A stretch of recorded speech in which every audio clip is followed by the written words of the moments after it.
Assalamualaikum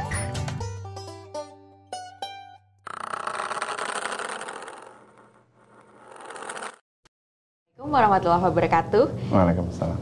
Kembali lagi dalam acara Health Talk Rumah Sakit JH Solo yang diadakan setiap hari Jumat pukul 14 sampai 15 waktu Indonesia bagian Barat. Kali ini kita akan mengangkat tema mengenai lahir prematur, bisakah anak tumbuh sehat? Kali ini bersama expert speaker kita dengan Dr. Kartun Hengki Sulistyo, Master of Science spesialis anak konsultan neonatologi. Beliau adalah dokter spesialis anak konsultan neonatologi atau khususnya mungkin dikenalnya sebagai konsultan bayi baru lahir ya dok ya di Rumah Sakit JH Solo. Nah beliau ini pakarnya nih boleh dibilang seputar ilmu mengenai bayi baru lahir. Nah kali ini kita akan membahas kupas tuntas nih seputar bayi prematur bagi sahabat JH yang saudaranya atau mungkin pernah memiliki pengalaman bayinya prematur. Nah mungkin sedikit bernostalgia sedikit. Nah di sini kita akan membahas lebih lanjut nih seputar lahir prematur. Apakah anak prematur ini bisa tumbuh dengan sehat sebagaimana anak normal lainnya. Nah, mungkin kita sapa dulu nih dengan Dokter Kartun. Selamat siang Dokter Kartun. Selamat siang sahabat ya. Oke, nah kali ini kita akan membahas ya dok ya seputar anak dengan prematur. Nah nanti mungkin akan ada pertanyaan juga dari sahabat JH via YouTube maupun IG Live ya dok ya. Oke, nah mungkin saya juga mengingatkan kepada sahabat JH jangan lupa untuk memberikan pertanyaan terbaiknya karena nanti bagi yang beruntung akan mendapatkan hadiah yang akan kita umumkan di akhir acara nanti. Oke, mungkin kita langsung aja ke pertanyaan pertama nih doknya untuk membuka sesi Health Talk kali ini ya dok ya. Oke, sharing-sharing santai nih. Untuk bayi dengan lahir prematur ini sebenarnya kondisinya bagaimana sih dok? Dan apa yang disebut dengan bayi lahir prematur itu sendiri? Ya, jadi bayi prematur sebenarnya adalah bayi yang lahir di bawah usia kehamilan ibu 37 minggu ya. Jadi kenapa bayi prematur itu berbeda?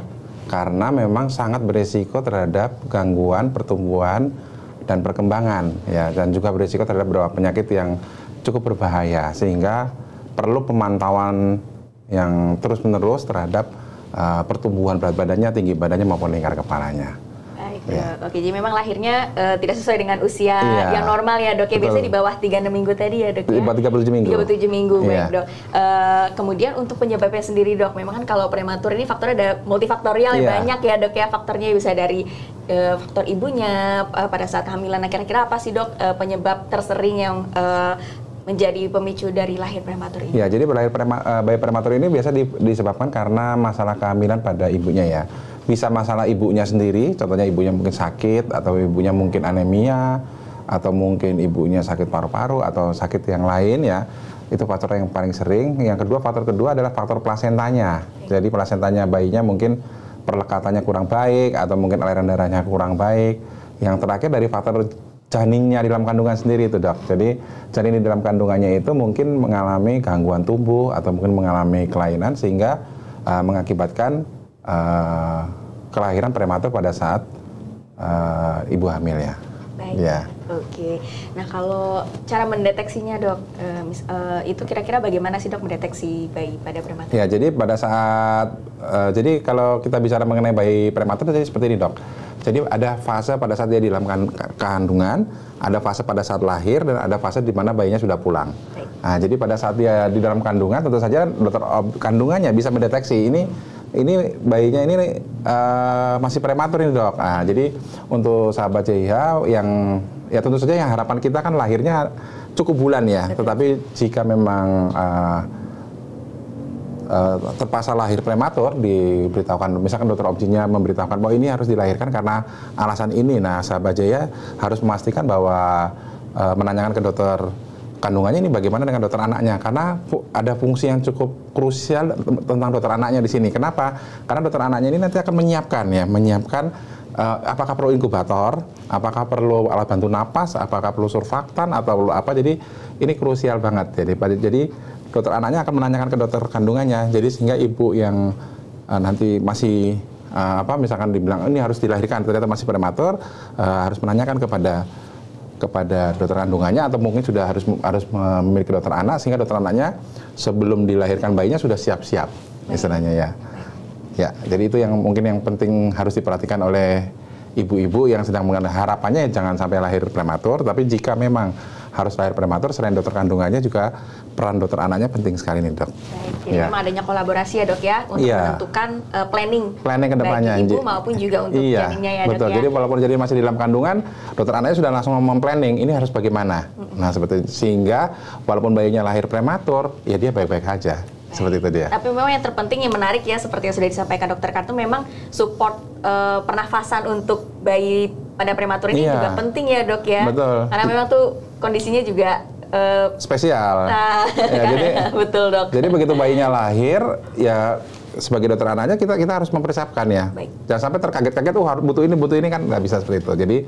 Jadi walaupun lahir prematur, harapan kita bisa siapkan dengan baik, alat-alatnya kita ada semua, jadi semuanya berjalan dengan baik sehingga bayinya bisa pulang juga dengan kondisi baik gitu. Baik, Dok. Ya. Oke. Nah, mungkin untuk ini, Dok, untuk penghitungan usia bayi prematur sendiri, Dok, bagaimana cara menghitung usianya pada bayi prematur? Iya, jadi selalu pada bayi-bayi yang lahir prematur, saya selalu bilang ibunya, Bu, ini ada 2 usia, satu usia koreksi, satu usia kronologis. Selalu saya bilang seperti itu ya. Jadi usia kronologis adalah usia dia sebenarnya.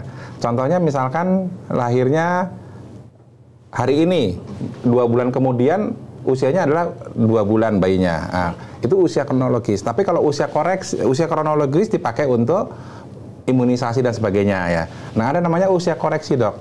Usia koreksi itu misalkan ya, bayinya lahir usia, kata dokter kandungannya lahirnya 36 minggu misalkan ya. Itu kan prematur. Ya. Nah, sekarang usia sebenarnya adalah 2 bulan. Sebenarnya dia nggak 2 bulan dia sebenarnya. Jadi sebenarnya usianya hanya 1 bulan.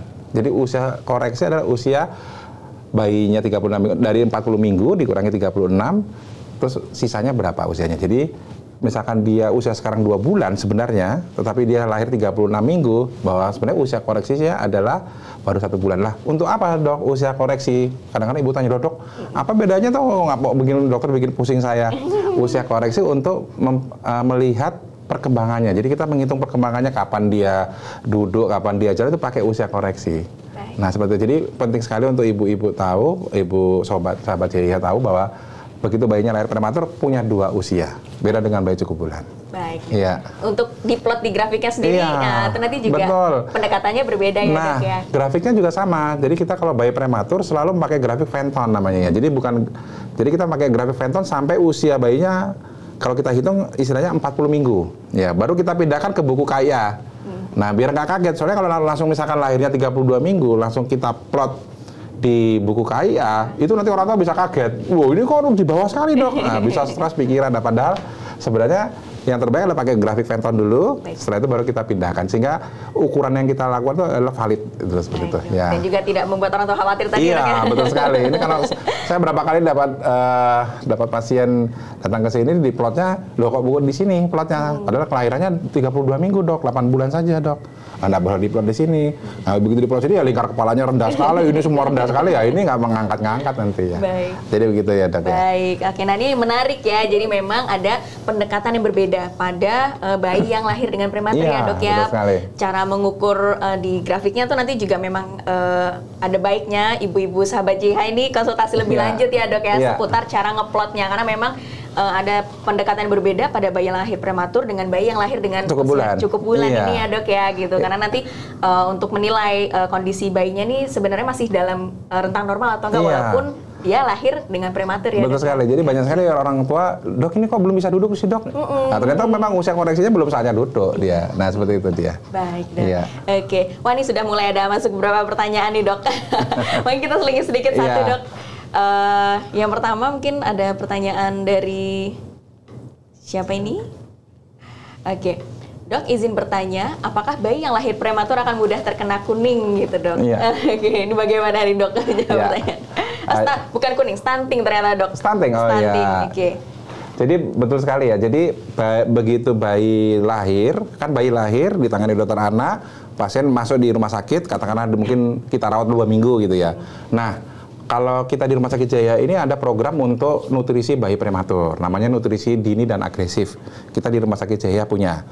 Nutrisi dini dan agresif itu adalah rekomendasi DAIP untuk penanganan bayi-bayi prematur, untuk mencegah jangan sampai nanti bayinya gagal tumbuh. Nah, pada saat dalam kandungan kita sudah siapkan, begitu lahir kita juga siapkan nutrisinya, namanya nutrisi dini dan agresif. Begitu bayinya pulang, juga kita akan pantau bayinya. Nah, betul sekali, jadi bayi-bayi yang prematur, apalagi kalau kita bilang kecil masa kehamilan, sangat berpotensi untuk stunting. Kenapa? Karena mulai dari minumnya mungkin kurang, atau mungkin pada saat dia di rumah sakit, sakitnya cukup berat, jadi akhirnya pertumbuhannya pada saat diikuti, akhirnya anaknya stunting seperti itu. Jadi kita tidak ingin anak-anak di Indonesia yang lahir di CIH juga, atau anak-anak di Indonesia itu bayi prematurnya berkembang menjadi stunting, kita tidak ingin. Nah, sehingga ibu-ibu sahabat CIH harus betul-betul memantau berat badan, panjang badan, dan tinggi badan anaknya ibu. Nanti konsultasikan ke dokter anaknya, ini harus diintervensi nggak, harus distimulasi nggak, apa yang harus saya lakukan dok? Oh, ini udah nggak ngejar dia, seperti itu dia. Baik dok. Oke, nah ini memang pentingnya, ini mungkin ini menyambung juga ya dok ya, perawatan bayi pada prematur ini pada saat setelah lahir itu kira-kira apa saja sih dok yang perlu diperhatikan? Karena memang seperti yang sudah dokter Kartun jelaskan ya dok, kan memang ada risiko infeksi juga, kemudian risiko gagal nafasnya juga cukup tinggi ya dok ya. Nah kira-kira perawatan apa yang sekiranya bisa diupayakan bagi para ibu-ibu di rumah mungkin dok, dengan bayi prematur ini? Jadi setelah bayinya lahir, bayinya dirawat oleh dokter anak di rumah sakit, kemudian dibawa pulang. Nah, ibu-ibu sahabat Jaya nggak usah khawatir untuk merawat bayi prematur ya, asalkan bayinya sehat, bayinya memang sudah dinyatakan pulang, dan dipantau terus-menerus oleh dokter anaknya, mudah-mudahan nggak ada apa-apa. Nah, yang harus diperhatikan di rumah pada saat merawat bayi prematur adalah satu, karena dia bayi kecil, otomatis dia mudah kedinginan atau hipotermi kalau istilah kita kedokterannya. Jadi bayinya nggak boleh istilahnya dekat-dekat kipas angin, dekat jendela, jadi harus selalu digendong. Nah, kalau kita di kedokteran adalah perawatan metode kanguru, gitu, kayak kanguru mother care, di mana ada kontak antara ibu dengan bayinya ya. Jadi kanguru langsung ya. Jadi kehangatan ibunya pindah ke bayinya. Yang kedua yang harus diperhatikan, ini yang paling penting, infeksi. Jadi bayi prematur mudah infeksi, sehingga nggak boleh semua gendong bayinya. Nah, jadi nggak boleh tetangga, bude, tante, oma, opa semua gendong. Waduh, lucunya bayinya. Cium-cium. Nah, akhirnya bayinya jadi masalah gede ya. Terus yang ketiga juga yang harus diperhatikan nutrisinya. Nah, ini yang betul-betul yang harus dipantau betul ini. Berapa sih ASI yang harus diberikan? Berapa sih target berat badannya yang harus kita capai? Itu yang betul-betul kita pantau betul-betul, sehingga kadang-kadang bayi prematur itu kita minta kontrol agak rutin ya. Tetapi yang harus diperhatikan yang terakhir, ibu-ibu nggak usah punya timbangan berat badan di rumah.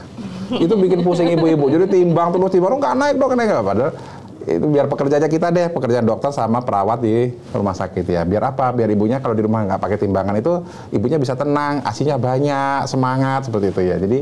Jadi biar pekerjaan berat badannya, urusan berat badannya dan tinggi badan biar kita yang ngukur aja deh. Ibu nggak usah timbang tiap hari, timbang sehari 3 kali, nanti WA dokternya kok nggak naik hari ini dok. Seperti itu jangan. Jadi pusing malah. Pusing, ASI-nya kurang, pikiran malah susah. Yang terakhir dukungan dari keluarga. Jadi bukan hanya ibunya, tapi juga semuanya harus mendukung ibunya ya.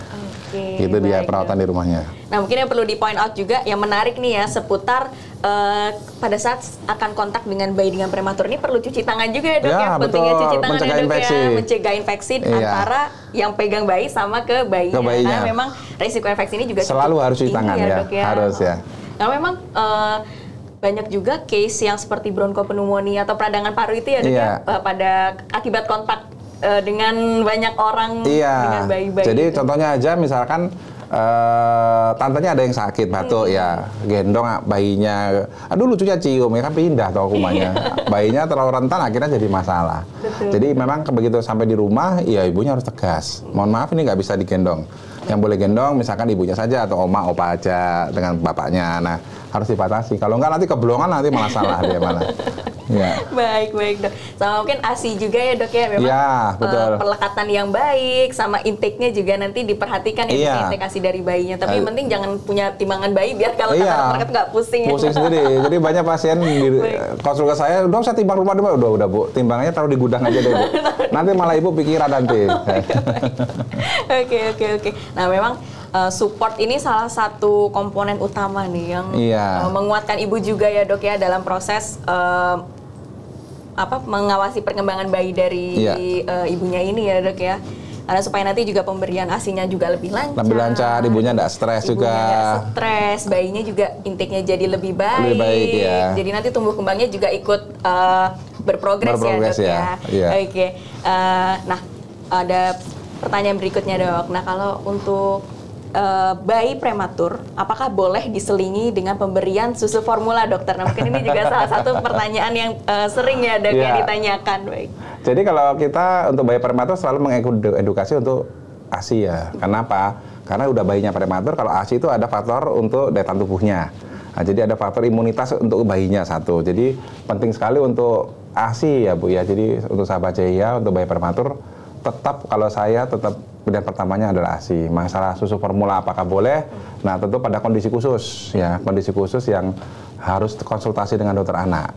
Ya jadi tidak boleh misalnya ibu punya ide sendiri memberikan itu jangan, karena kondisi bayi prematur ini kalau dikasih ASI kan tentu saja lebih baik ya. Ya. Jadi kalau tanya saya apakah boleh? Ya lebih baik ASI ya. Baik, tentunya dengan indikasi medis ya. Iya, susu formula hanya indikasi medis saja ya. Baik. Oke, jadi memang kalau konsul ke dokter kandungan pasti diupayakan ASI dulu ASI ya dulu, dok ya. ya. Mungkin nanti juga akan dilatih juga cara ini ya dok ya, menyusui yang tepat juga ya dok ya, sehingga nanti bayinya nanti ASInya juga jadi cukup, jadi kejar tumbuhnya juga tercapai ya dok ya. Kesapnya ya. Oke, baik dok. Nah, mungkin menyambung pertanyaan lagi dok, kira-kira komplikasi, mungkin kita sudah membahas tadi ya infeksi, kemudian sesak nafas yang dialami oleh bayi prematur, mungkin risiko dia tinggi ya dok ya. Nah, kira-kira ada komplikasi lain yang mungkin terjadi dok pada bayi-bayi prematur yang mungkin sering terjadi di masyarakat dok? Ya, jadi yang utama di bayi prematur adalah memantau tumbuh dan kembangnya ya. Baik. Jadi pertumbuhannya kita pantau. Kenapa? Karena bayinya itu harus catch up, harus mencapai target tertentu pada saat dia usia 2 tahun, ya 2 tahun atau 3 tahun. Sehingga apa? Dengan tercapai catch up usia 2 tahun, 3 tahun, harapan kita perkembangannya sama dengan bayi yang cukup bulan. Jadi kita tidak ingin bayi kita prematur terus perkembangannya terganggu. Tapi kita juga tidak ingin bayi prematur kita jadi obesitas. Kebanyakan ya, dok, ya? Oh, ini bayinya udah kecil banget dok, makanya saya kasih terus sekarang umur 2 tahun, wah gendut sekali dok. Waduh terima kasih dokter, bukan seperti itu ya. Baik. Jadi kita juga tidak mau karena terlalu semangat banget jadi obesitas. Jadi tujuannya dokter anaknya adalah memantau pertumbuhan dan perkembangan sesuai dengan seoptimal mungkin ya. Jadi terutama mencapai target berat badan, tinggi badan, panjang badannya ataupun lingkar kepalanya sesuai dengan bayi yang seperti biasanya, sehingga apa perkembangannya sama saja gitu dengan bayi cukup bulan. Baik, seperti itu dia. Tapi memang itu ya, jadi supaya pas tapi nggak obesitas gitu ya. Itu dia tujuannya. Itu tujuannya. Tapi itu makanya konsultasi lebih lanjut nih sama dokter spesialis anak ya dok ya, karena memang untuk intervensi gizi yang diberikan juga harus diperhatikan ya dok ya, supaya pas gitu nanti juga bisa catch up pertumbuhannya. Baik dok. Nah kalau untuk mungkin tadi kan sudah disampaikan juga dok bahwa kontrolnya mungkin akan lebih rutin ya dok ya. Nah kira-kira tuh perlu kontrol di usia berapa saja sih dok yang paling krusial untuk mengetahui tumbuh kembangnya ini dok? Jadi yang utama adalah sebelum dia mencapai usia 40 minggu. Contohnya misalkan ibunya melahirkan bayinya usia 32 minggu. Nah berarti kan selama sampai dari 32 sampai 40 minggu itu kontrol paling nggak seminggu atau 2 minggu sekali.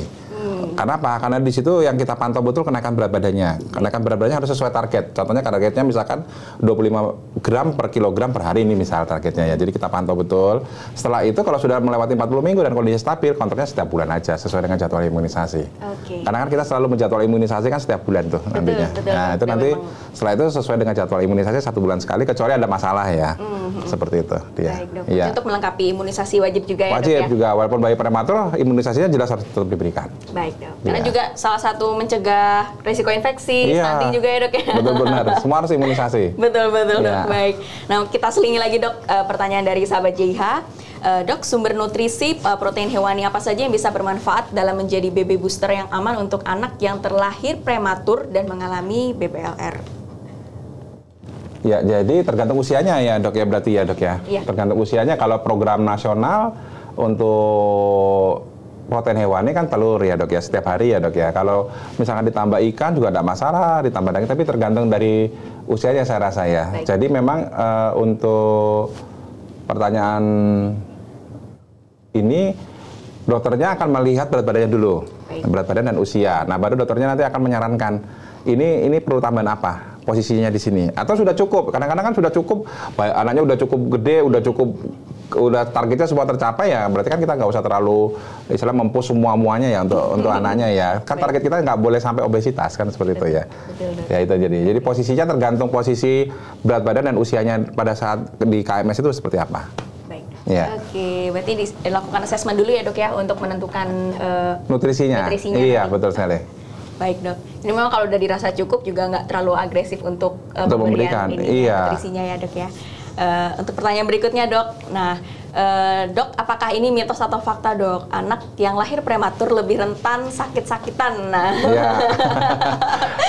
Silakan dok. Jadi itu bukan mitos ya. Bukan mitos, fakta. Tapi ya, sakitnya pada saat dia usia-usia awal lahir ya. Bukan terus setelah 3 tahun gampang sakit, 5 tahun tidak ya.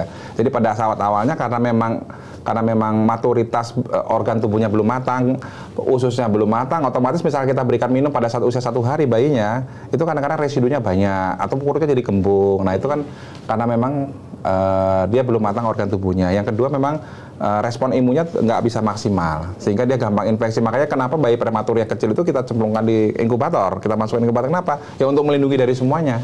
Nah, yang boleh kalau begitu di inkubator yang boleh pegang juga nggak boleh banyak-banyak perawatnya kan seperti itu. Jadi ada batasan karena memang gampang infeksi. Tapi setelah dia sudah besar 2 tahun, 3 tahun, ya dia sama saja dengan anak-anak yang lain ya.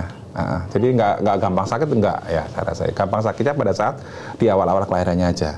Ya gitu mungkin. Oke, jadi memang tidak perlu khawatir ya dok ya ketika sudah mulai tumbuh di fase toddler, anak-anak gitu-gitu udah sama saja resikonya nggak setinggi pada saat awal-awal kehidupannya tadi ya dok. Betul. Ya. Baik, oke.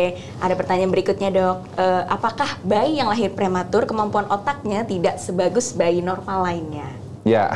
Menarik juga ya dok ya, gitu mungkin juga bisa menjadi menambah wawasan juga untuk sahabat JIH. Ya, jadi pertumbuhan otak yang paling maksimal adalah kalau kita lihat di 1000 hari pertama kehidupan. Betul. Jadi sampai usia 2 tahun. Terutama pada saat trimester ketiga dalam kandungan. Nah, pada saat dia trimester ketiga itu kira-kira berapa ya? Mungkin 6 bulan 7 bulan ya di dalam kandungan. Tahu-tahu bayinya keluar. Ya karena prematur dia. Nah, ini dokter Ananya akan berjuang untuk di awal-awal bagaimana biar jangan sampai otaknya terganggu. Padahal ini bayinya prematur.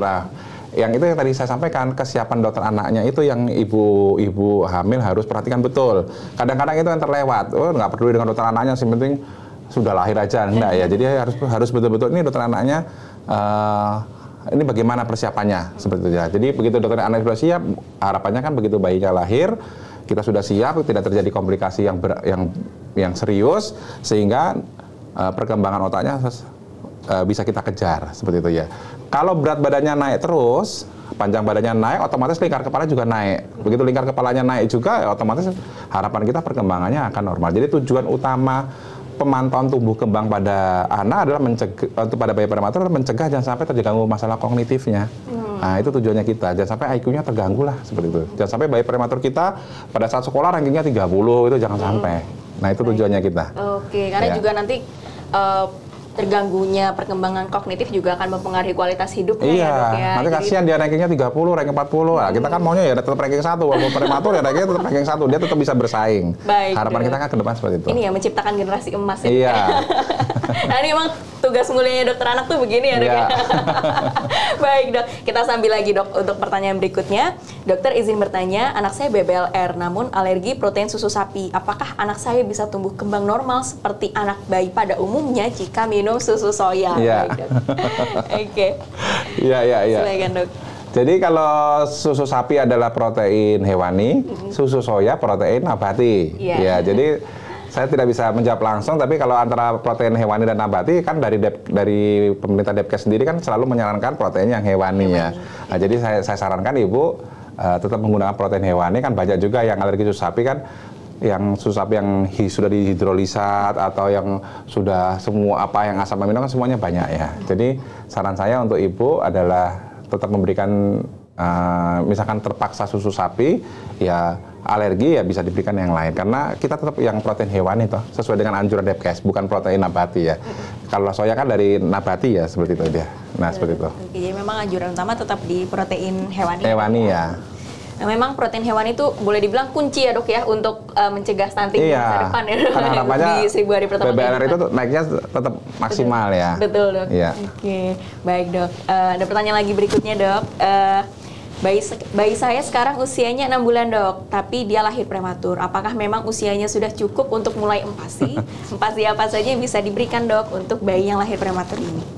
Silakan, Ya, Dok. jadi untuk MPASI kan usia 6 bulan ya. Iya, Dok. Untuk bayi cukup bulan. Begitu bayinya prematur, kita pakai usia koreksi. Baik. Nah, usia koreksinya kadang-kadang baru usia 9 bulan dia bisa baru boleh masuk MPASI. Jadi tergantung nanti Bu, nanti mungkin berdiskusi dengan dokter anaknya ya. Tentukan usia koreksinya, seberapa usia koreksinya yang bisa untuk bayi prematur ya. Tapi kadang-kadang diberikan MPASI dini pada bayi prematur dengan jadi pakai usia kronologis bisa. Baik. Tetapi dengan catatan bahwa refleks isap sudah bagus, anaknya sudah bisa menegakkan kepalanya.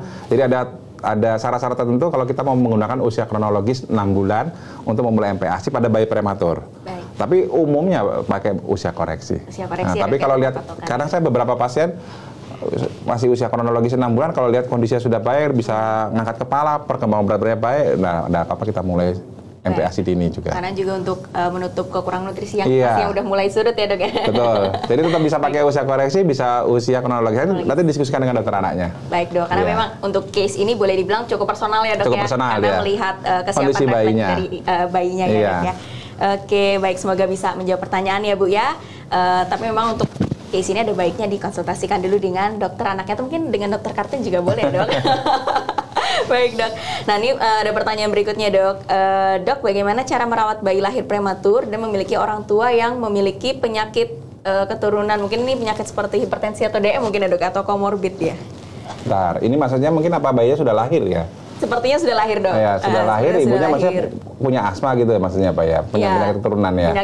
Penyakit turunan. Lah, jadi kalau yang menyulitkan pada bayi-bayi prematur itu adalah kalau memang dia punya alergi ya. Oke. Jadi semakin menyulitkan istilahnya untuk pertumbuhannya berat badannya ya. Jadi memang ini memang harus dikonsultasikan dulu Bu dengan dokter anaknya ya Bu ya, karena penyakit keturunannya apa dulu nih? Contohnya punya asma. Nah, bayinya kan jelas bisa terpengaruh ya kalau memang asma ya, atau mungkin punya penyakit apa nih, misalkan autoimun. Nah, kalau penyakit autoimun juga harus hati-hati ya dokternya, karena bisa mempengaruhi jantung bayinya. Begitu pasiennya misalkan pas ibunya mempunyai SLE, begitu bayinya lahir prematur, dokternya akan ngecek jantungnya. Nah, kita akan eko jantungnya untuk lihat jantungnya terpengaruh nggak detak jantungnya. Nah, seperti itu Bu. Jadi kalau punya penyakit keturunan, terus apalagi rencana lahir prematur, itu ibu betul-betul harus diskusi betul dengan dokter anaknya ini harus bagaimana. Begitu dia. Baik, Dok. Oke, semoga bisa menjawab pertanyaan ya, Bu ya. Kemudian, Dok, ada pertanyaan berikutnya. Pola asuh dan perkembangan bayi prematur itu seperti apa ya, Dok, agar tumbuh kembangnya optimal? Do and don'ts pola asuh khusus anak-anak prematur, Dok. Mungkin ini juga topik yang menarik ya, Dok ya. Pendekatan stimulasi atau pada anak dengan bayi prematur itu kira-kira bagaimana, Dok? Jadi kalau pola asuh seperti pada bayi cukup bulan ya, Bu, ASA, ASUH, dan ASIH ya, selalu seperti itu ya. Jadi tetap kita stimulasi, kita ajak bermain, kita ajak ngobrol, kita ajak bernyanyi. Nah, cuma yang harus diperhatikan betul oleh orang tua adalah ada namanya istilah kita red flag, jadi bendera, tanda bendera. Contohnya gini, bayi prematurnya usia 3 bulan, tangannya masih sering menggenggam. Nah, itu hati-hati, jangan-jangan CP dia, cerebral palsy. Nah, jadi pada saat usia 3-4 bulan kok tangannya menggenggam, makanya jangan terlalu sering dibungkus ya, dikasih sarung tangan. Ibu-ibu harus lihat tangan bayinya bisa terbuka apa enggak. Kalau dia masih menggenggam terus selama 3 bulan, secepatnya ke dokter. Jadi kita harus hati-hati. Atau misalkan usia 6 bulan, sudah 6 bulan, loh kok bayinya kok kepalanya begitu diangkat kok masih jatuh-jatuh kepalanya. Nah, itu juga hati-hati. Itu istilah kita sudah tanda-tanda bahaya untuk gangguan perkembangan bayinya. Atau usia 6 bulan juga diajak main, tersenyum, kok diem aja nggak respon. Nah, jangan-jangan matanya ada masalah. Nah, jadi makanya diperlukan juga awal-awal screening pada bayi prematur untuk mendeteksi hal-hal seperti ini. Nah, kalau mau gampangnya, kalau untuk pertumbuhannya, ibu bisa lihat di buku KMS. Di situ jelas ya, usia 3 bulan harusnya bisa ini, bisa ini. Begitu nanti ibu lihat buku KMS, ternyata ada masalah dengan bayinya, ibu segera ke dokter anak. Nah, seperti. Tapi sekali lagi harus usia koreksi.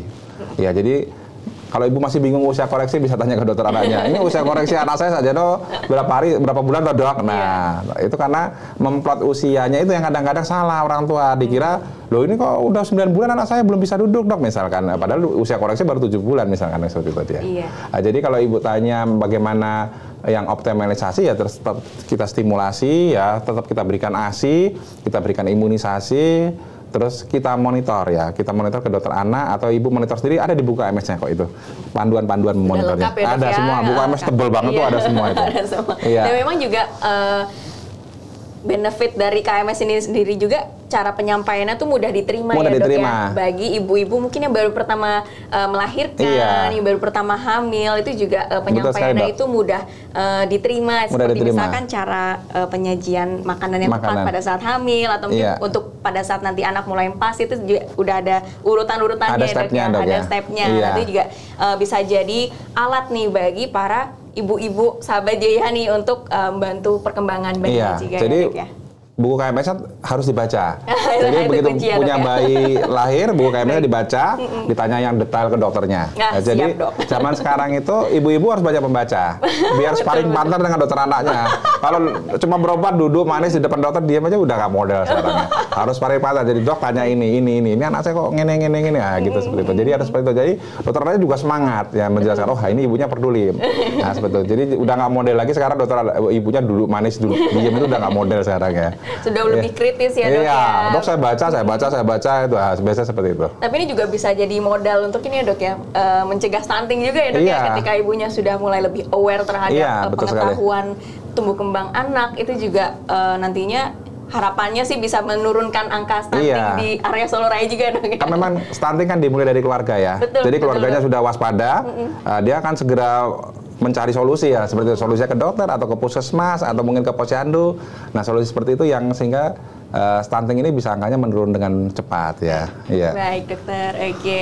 Nah ini juga topik yang menarik ya. Mungkin ada pertanyaan berikutnya lagi Dok. Nah kalau tadi seputar pola asuh, nah kira-kira untuk pendekatan pemberian imunisasi pada bayi prematur ini seperti apa sih Dok? Ya, jadi untuk pemberian imunisasi pada bayi prematur selalu dimulai pada saat berat badannya 2 kilo. Kita berikan imunisasi hepatitis B. Nah, setelah itu nanti dokternya akan menjadwalkan sesuai dengan usia kronologisnya dia. Nah, jadi mau cuma beratnya cuma 3 kilo kok di BCG sih dok ini ya, kalau memang usia kronologis sudah mencukupi kenapa enggak? Jadi bagaimana pemberian imunisasi? Nggak ada perlakuan khusus ya, kecuali kita startnya pada saat nanti dia sudah 2 kilo. Hepatitis B, misalkan beratnya baru 1.500 waktu lahir, dokternya akan menunda semua imunisasi. Sampai nanti beratnya 2 kilo, baru kita mulai start awal semuanya. Pada saat kontrol ini ada ya? Kontrol berikutnya. Kontrol berikutnya, sudah 2 kilo kita berikan di imunisasinya di poli anak misalkan begitu. Iya. Oke, nah tapi memang untuk yang pemberian imunisasi ini ada baiknya konsultasi juga ya dok ya dengan dokter anaknya. Untuk supaya nanti pendekatannya juga tepat ya dok ya. Iya. Oke, baik dok. Nah, ada pertanyaan berikutnya lagi dok. Apakah bayi yang lahir prematur wajib diberikan vitamin khusus untuk menunjang daya tahan tubuhnya dan bagaimana stimulasi yang tepat untuk memaksimalkan pertumbuhan dan perkembangannya? Iya, jadi betul sekali pertanyaan dari ibu ya. Jadi memang tetap diberikan vitamin ya, terutama zat besi. Ya, jadi pemberian zat besi pada bayi-bayi itu akan terbukti akan membantu meningkatkan IQ bayinya. Jadi memang ada dasar teorinya, ada dasar penelitiannya juga. Jadi hampir semua dokter akan memberikan zat besi untuk bayi prematurnya. Nah, jadi dokter akan meresepkan zat besi, nanti dosisnya sudah ditentukan, kemudian diberikan berapa lama, dokternya akan menyampaikan semua. Nah, kadang-kadang diberikan juga multivitamin seperti zinc segala macam yang bayinya sudah susah. Kadang-kadang malah ditambah juga dengan vitamin D ya. Vitamin D diberikan juga pada bayi-bayi prematur ya. Yang apalagi kalau bayi prematur mengalami osteopeni, misalkan dia dirawat lama selama 1 bulan, dapat infus bla bla bla, sakitnya berat ventilator, biasanya mengalami osteopeni itu pengeroposan tulang. Nah kita berikan vitamin D seperti itu, karena dia juga kan lama di ruangan nggak ada kena sinar matahari kan. Nah kita berikan juga vitamin D. Jadi betul sekali bahwa vitamin juga tetap diberikan kepada bayi prematur. Begitu. Oke, tapi memang juga menarik juga deh dok seputar vitamin D pada anak ya dok. Memang boleh dikatakan pada anak-anak sendiri boleh dibilang kadar vitamin D masih banyak yang belum terpenuhi ya dok ya, kadar vitamin D-nya ya. Jadi memang pendekatan pemberian vitamin D ini juga ada baiknya diperhatikan ya dok. Khususnya juga pada bayi prematur yang perawatan lama. Perawatan lama itu jelas berbahaya sekali untuk fungsi tulangnya. Kita nggak ingin bayinya setelah 2 tahun tulangnya keropos seperti itu kan kita nggak ingin. Jadi lebih rapuh juga. Kasihan ya dok kasihan ya. Padahal dia mau lari-lari tulangnya nggak bermasalah kan kasihan. Baik dok, oke. Ada pertanyaan lagi dok, wah ini sampai Tanjung Pinang juga dok. Nah dok, bayi prematur seringkali langsung di NICU. Bagaimana mama bisa menjalin bonding dengan bayi prematur di NICU? Nah mungkin ini juga penting ya dok ya pada saat awal-awal kehidupan di rumah sakit ya dok ya. Caranya supaya bonding ini gimana, karena nggak bisa room in bersama ibu ya dok betul ya. Sekali. Nah, jadi gini Bu ya, jadi begitu bayinya mungkin kondisinya menurun, pas lahir ada komplikasi, kita rawat di inkubator, masuk ke NICU, kita batasi aksesnya. Tetapi untuk ibunya saja, itu boleh duduk di depan inkubator, biasanya kami minta duduk di depan inkubator, buka pintu inkubatornya, tangan ibu boleh memegang tangannya bayi, asal sudah cuci tangan segala macam ya, cuci tangan pakai masker, sudah sesuai dengan higienis, jadi bondingnya di situ. Jadi kita minta ibu memang, karena istilahnya ikatan antara ibu dan bayi itu akan meningkatkan imunitas bayinya. Nah, jadi kita nggak pernah menghalangi, misalnya ibunya datang, dok saya boleh lihat bayi saya, oh bukan hanya lihat Bu, ibu mari duduk di sini, kontak ibu pegang bayinya, lus-lus bayinya, biar bayinya juga tahu ini ibunya, seperti itu. Jadi bonding antara bayi dengan ibunya, walaupun di NICU harus tetap dilaksanakan kalau di rumah sakit di sini ya. Jadi kita sudah menggalakkan seperti itu. Jadi bondingnya di rumah sakit Jaya tetap jalan.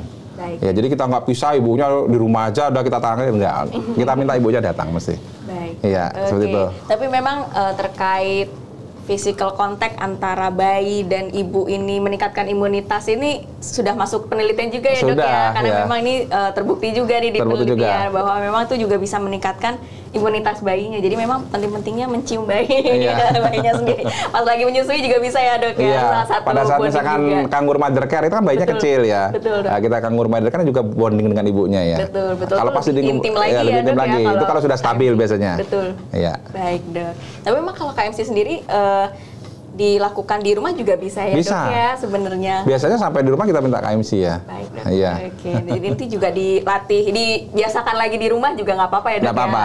Oke. Baik dok. Ada pertanyaan berikutnya lagi dok.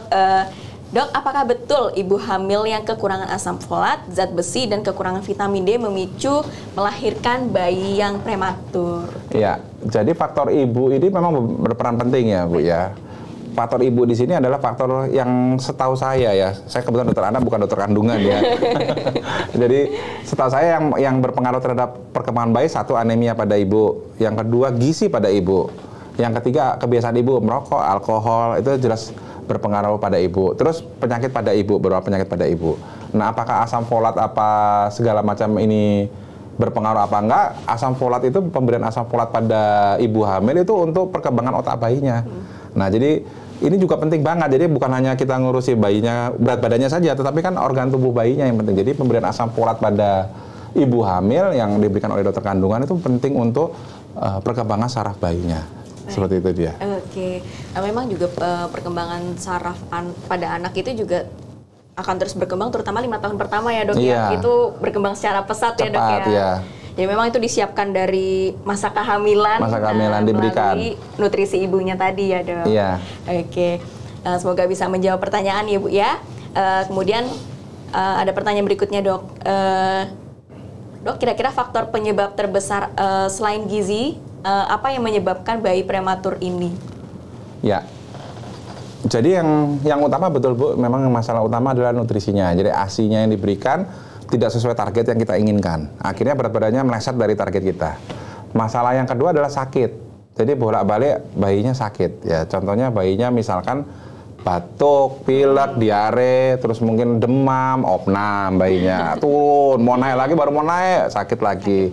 Nah, makanya tadi sehingga kita dokter anak yang memegang bayi prematur itu selalu mengatakan bahwa ini memang rawan infeksi, jadi betul-betul dijaga betul. Nah, jadi memang banyak faktor Bu selain nutrisi yang bisa menyebabkan kenaikan badannya nggak sesuai dengan target yang kita harapkan, seperti itu Bu.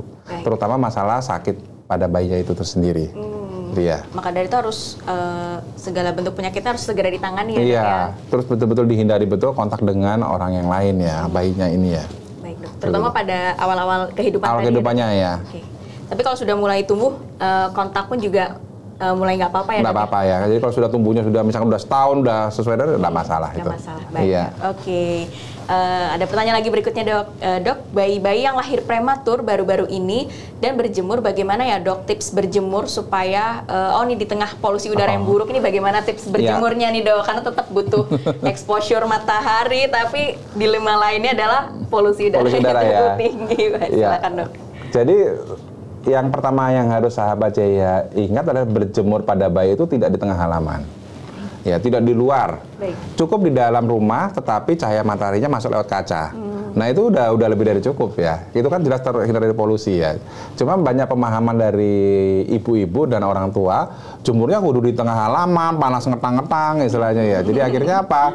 Ya kena polusi bayinya. Jadi saran saya berjemur tetap di dalam rumah, cukup yang penting apa matahari masuk lewat kaca dan pagi hari jam 7:30 begitu itu udah lebih dari cukup ya. Nggak boleh siang hari ya. Kalau siang hari kan ada ultraviolet yang menyebabkan masalah pada kulit bayinya. Seperti itu. Jadi tetap harus pagi hari. Kalau berjemur ya. Kalau untuk jamnya sendiri rentang waktu yang dianjurkan sebaiknya di bawah jam 9. Bawah jam 9. Iya, dan tidak lama-lama, 15 menit. Cuma kadang-kadang jemur sampai 2 jam kan kasihan bayinya ya.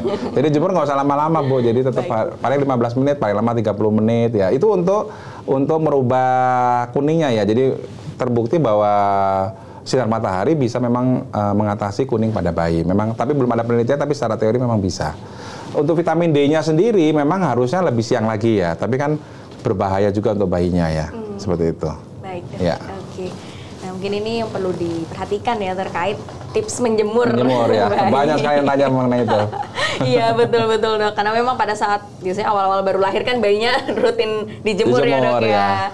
Perkara jamnya, durasinya, atau memang ada baiknya berdasarkan rekomendasi dari dokter anak ya. Iya, betul sekali. Baik dok. Oke, nah ini ada pertanyaan berikutnya dok. Dokter, saya ibu yang sudah melahirkan 2 anak prematur dengan normal. Yang pertama 1,3 kilo dan adiknya 1,8 kilo. Apakah mungkin jika hamil saya yang berikutnya bisa prematur lagi dok? Nah ini pertanyaan yang menarik ya dok ya. Apakah bisa rekuren gitu dok, maksudnya bayinya lagi prematur? Baik, jadi Bu, salah satu faktor risiko bayi melahirkan prematur adalah riwayat dulu melahirkan prematur. Ya, contohnya serviksnya inkompeten, ya itu kan jadi masalah. Atau mungkin posisi dari rahimnya kurang bagaimana. Jadi tetap bisa Bu jawabannya. Jadi walaupun ibu sudah melahirkan 2 anak prematur, yang selanjutnya apakah bisa prematur? Faktor risikonya justru lebih tinggi dia, ya, karena dulu riwayat lahir prematur. Ya. Baik dok. Oke, nah mungkin ini yang perlu diperhatikan.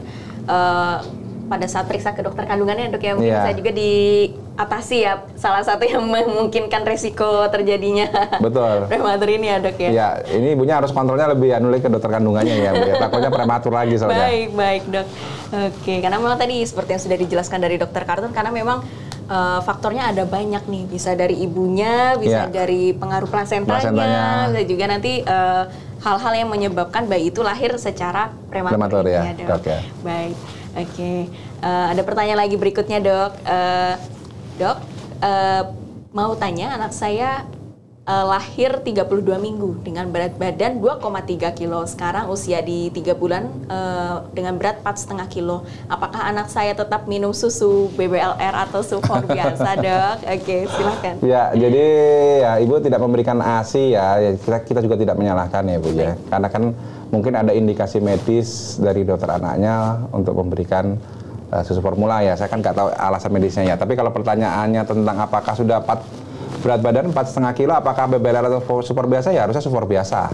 Ya, jadi kan beratnya sudah melewati 3 kilo ya biasanya ya. Kan perbedaannya antara susu BBLR dengan super biasa adalah kalorinya. Jadi kalau sudah 3 kilo biasa kita minta untuk kembali ke super biasa. Bisa. Tapi saran saya Bu, ASI lagi aja Bu, 3 bulan masih bisa nih Bu ASI. Tetap bisa dikejar ya dok ya sebenarnya sebisa mungkin ya, tapi kadang-kadang kan ya ada indikasi medisnya ya, seperti itu dia. Baik dok, atau mungkin ada pertimbangan lain juga dari keluarga ya dok ya. Baik, oke. Semoga bisa menjawab pertanyaan ya Bu ya. Kemudian untuk pertanyaan berikutnya dok, nah kira-kira batasan kontak dengan orang lain sampai di usia berapa ya dok untuk bayi prematur ini? Bayi saya sekarang masih di rumah sakit dok dan di fototerapi. Nah apakah efektif fototerapi tersebut? Oke, dok. Mungkin ada kuningnya ya dok ya yang menyebabkan harus di fototerapi. Jadi kalau bayi kecilnya di fototerapi, maksudnya kontak itu dengan kontak bukan tenaga medis ya. Sepertinya dok. Iya, kalau tenaga medis kan kita setiap hari. Jadi kalau kita tenaga medis kita sudah punya protap ya, cuci tangan, bla bla bla, cuci tangan, ini kita sudah punya. Jadi mungkin Bu maksudnya bukan kontak dengan tenaga medis ya, tapi di luar setelah pulang. Betul. Nah setelah pulang, bagaimana batasan usia bayinya bisa kontak dibatasi ya? Kalau saya sih sampai usia 6 bulan pun harus tetap dibatasi ya, kalau dia memang betul-betul bayi prematur ya.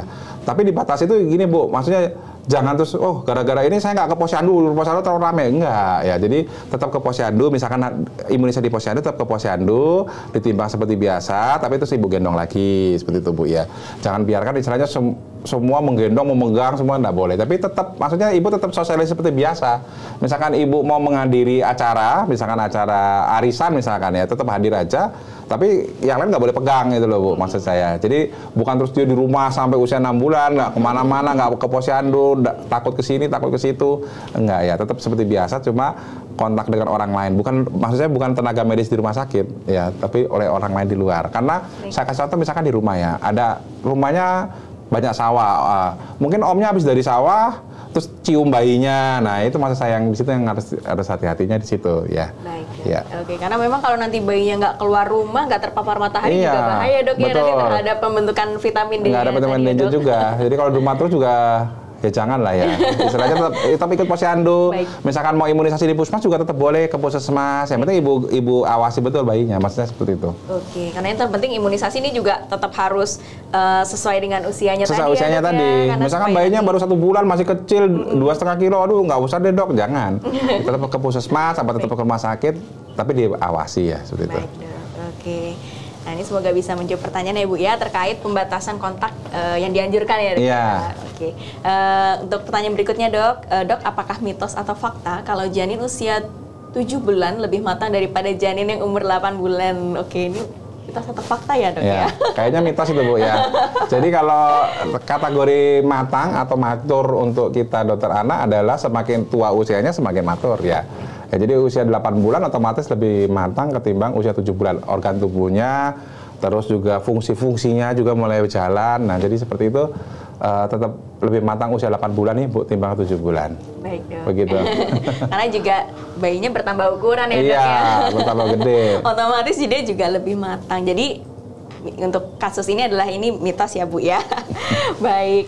Nah ini ada pertanyaan berikutnya lagi Dok. Dok, saya lahiran anak kembar dan berat bayi lahir pertama 2,7 kilo dan adiknya beratnya 1,3 kilo. Sekarang mau usia 3 tahun dan masih selisih jauh.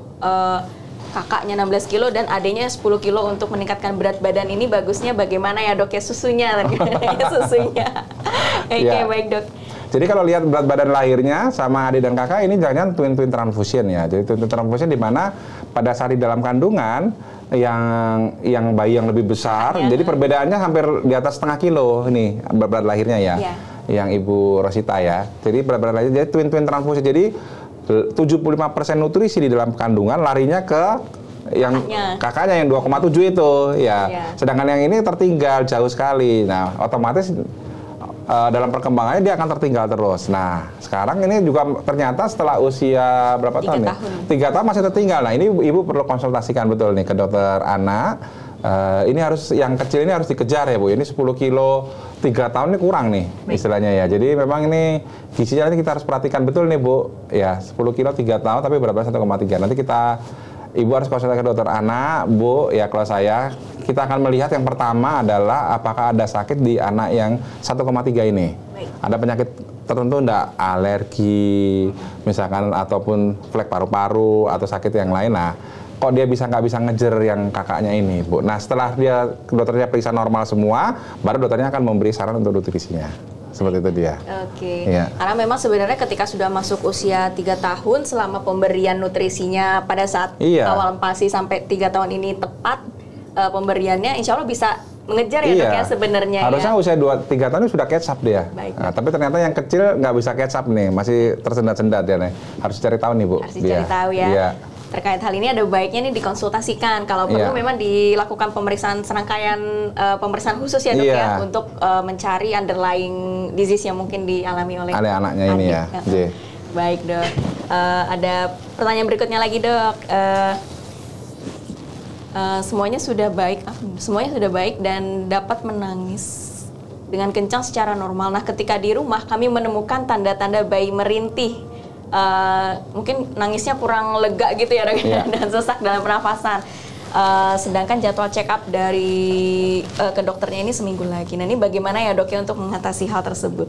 Ya, jadi Bu, begitu bayi prematurnya pulang, ya kondisinya selalu Ya harapan kita baik ya, karena dokternya akan mencek betul nih kondisinya layak pulang apa enggak. Dokternya akan melihat berat badan, dokternya akan saturasi jantungnya bagaimana, refleks isapnya bagaimana. Oke, bisa pulang. Sampai di rumah, harapannya kan semuanya baik-baik aja, kontrol 1 minggu. Tetapi banyak kejadian di tengah jalan baru berapa hari di rumah timbul masalah. Ya, nah itu kalau saya ya ibu harus maju kontrolnya. Jadi kalau punya bayi prematur gini, kalau ibu ragu-ragu mending datang. Jadi aduh kok saya kok ragu-ragu dengan kondisi, bawa aja bayinya ke dokternya. Nanti masalah dokter bilang ini normal bu, nggak apa-apa ya, nggak apa-apa pulang lagi. Nah, jadi itu lebih aman untuk bayi prematurnya. Ketimbang aduh ini kayaknya merintih ini tunggu 1 minggu lagi, waduh takutnya ada apa-apa. Karena kan infeksinya bisa didapat dari rumah sakit atau bisa didapat juga dari rumah. Nah dokternya akan melihat, misalkan begini yang paling seringnya, bayi prematurnya tersedak susu. Terus jadi sesak, jadwal kontrolnya masih 1 minggu ya? Enggak, harus sekarang juga datang. Nah, jadi datang, kalau memang nggak jadwal praktik dokter anaknya, bisa datang ke UGD, nanti dokter UGD akan menelpon dokternya, melaporkan kondisinya. Ini boleh pulang apa kita observasi dulu lah, seperti itu. Jadi saran saya Bu, kalau memang ibu dan merintih dan sebagainya, segera bawa ke dokter ya, kita lihat lagi kondisinya. Baik, seperti itu. Oke, karena memang kalau tadi kondisinya tersedak ini karena ini sudah suatu masalah ya dok, jadi ada baiknya harus diatasi segera. Diatasi segera. Jadi sering sekali bayi prematur tersedak ya karena dia minumnya susunya kan refleks isapnya belum terlalu baik ya. Akhirnya timbul masalah tersedak itu dia. Oke, ini memang salah satu kasus seringnya dok ya. Iya. Ini pneumonia aspirasi aspirasi itu ya. Oke, baik dok. Nah mungkin ini kita sudah masuk di penghujung sesi kita ini dok, tidak terasa ya, dan ternyata pertanyaan dari sahabat JH ini juga cukup antusias ya dok ya, ternyata seputar bayi prematur, karena memang mungkin ada beberapa pengalaman seputar bayinya yang lahir secara prematur dan juga menyangkut terhadap tumbuh kembangnya ini ya dok ya. Oke, nah mungkin ada ini dok, sedikit closing statement untuk menutup sesi Health Talk kali ini terkait dengan bayi prematur ataupun mungkin tips bagi orang tua sahabat JH yang sedang merawat bayi prematur ini, perawatannya bagaimana yang tepat pada bayi prematur. Silakan dok. Jadi untuk ibu hamil yang misalkan dinyatakan oleh dokter kandungan memang harus dilahirkan dengan prematur, ibu harus menyiapkan dokter anaknya dulu. Jadi kalau bayinya sudah sampai di rumah, sudah boleh pulang, ibu nggak usah khawatir ya. Jadi perawatan bayi prematur memang berbeda, tetapi ibu harus banyak bertanya, harus banyak membaca mengenai perawatan bayi prematur ya, terutama menjaga mengenai suhu badan bayinya, menjaga mengenai minumnya, nutrisinya, menjaga dari infeksi dari orang lain atau diri kita sendiri ya. Jadi perawatan bayi di rumah, perawatan bayi prematur di rumah, sahabat JH nggak usah khawatir ya. Yang penting ibu mendapat edukasi yang cukup, ibu harus tahu poin-poin yang pentingnya apa. Nah kemudian dukungan keluarga juga penting ya. Jadi kadang-kadang kita memanggil sampai bapaknya, mbahnya, kakek neneknya, Bu ini harus didukung, kasihan ibunya. Ini bayinya pulang dengan 1,5 kilo misalkan. Nah, kita akan menjelaskan kepada orang tua bahwa ibunya ini perlu dukungan untuk pemberian ASI. Seperti itu dia. Oke, baik dok. Terima kasih banyak dok atas penjelasan hari ini, luar biasa sekali seputar bayi prematur dan serba-serbi bayi prematur ya khususnya ya, bagaimana penanganannya, kemudian cara mengejar catch up-nya juga tadi ya dok ya. Dan kita sudah banyak kupas tuntas seputar bayi prematur. Nah kali ini kita akan mengumumkan untuk pemenang giveaway yang beruntung pada sore hari ini. Yang pertama dari @akunjadi1, kemudian yang kedua dari @anna_fz, yang ketiga dari @melanie_sheni, dan yang terakhir dari @KH.Rinaldi. Selamat kepada 4 pemenang yang beruntung. Nanti ya, untuk selanjutnya bisa menghubungi admin untuk pemberian hadiahnya. Oke, mungkin kita sedikit overview untuk jadwal dari Dokter Kartun nih. Mungkin bagi sahabat JH yang mau konsultasi seputar kondisi bayinya, atau mungkin ada masalah bayinya prematur dan mungkin ada masalah yang saat ini dialami, mau konsultasi lebih lanjut, bisa menghubungi Dokter Kartun atau konsultasi di jamnya hari apa aja dok? Silakan. Ya, hari Senin, Selasa dan Kamis, dan juga hari Sabtu dan Minggu. Baik dok, oke. Siap ini ya dok ya, menerima konsultasi dari ibu-ibu sahabat JH ya. Baik, terima kasih sebelumnya saya ucapkan kepada Dokter Kartun, spesialis anak yang sudah berkenan untuk sharing kepada kita, memberikan ilmu seputar bayi prematur. Dan juga terima kasih kepada sahabat JH yang sudah memberikan pertanyaan terbaiknya. Dan bagi pemenang giveaway yang beruntung pada hari ini, nanti bisa menghubungi admin untuk memproses hadiahnya. Sampai jumpa pada sesi Health Talk berikutnya, dan tentunya nantikan Health Talk berikutnya dengan topik menarik lainnya. Wassalamualaikum warahmatullahi wabarakatuh. Waalaikumsalam.